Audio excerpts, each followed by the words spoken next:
The winter came early to the riverside forest, and with it arrived the season of lamps. Animals prepared quietly, gathering oil and leaves, repairing nests, and saving what little they had. Near the water lived a small sparrow who earned her food by carrying reeds and seeds for others. She worked every day, careful and patient, and shared whatever remained with those who had less. Her nest was plain, but clean and warm. Across the clearing lived a peacock in a high tree, surrounded by helpers and stored grain. He liked a season of lamps because it showed who had more to display. He ordered bright lights hung from branches and spread stories about generosity. Though he never carried a load himself, many animals admired him, believing wealth must mean wisdom. As the festival approached, the sparrow suggested something simple. She told a few neighbors that if each animal lit one small lamp together by the river, the forest would glow without waste. Some nodded.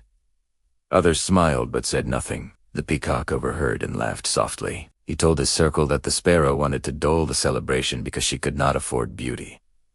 No one challenged him. Silence felt safer than disagreement. Word traveled as words do, bent and sharpened along the way. By the time it reached the deeper trees, the story had changed. The sparrow, they said, wanted to stop the festival. She was jealous.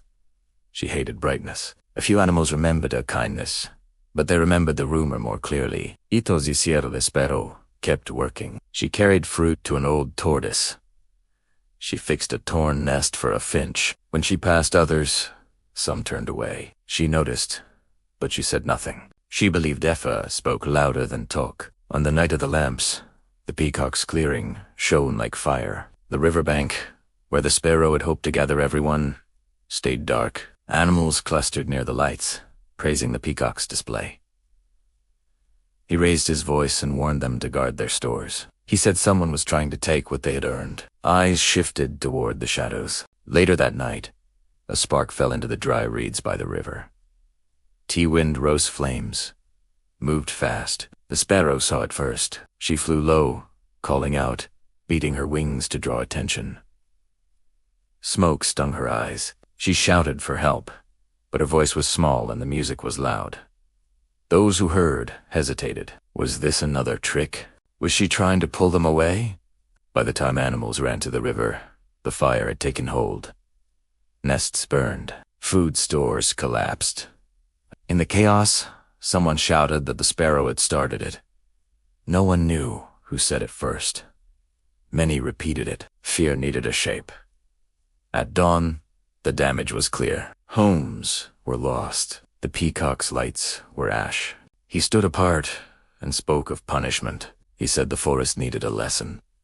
The crowd, tired and angry, agreed. The sparrow tried to explain about the spark and the wind. Her voice shook, but she did not beg. It did not matter. Exile was decided quickly, because quick decisions feel strong. She left before the sun rose fully, carrying nothing but what she could lift. The river flowed quietly, reflecting smoke and light together. Days passed.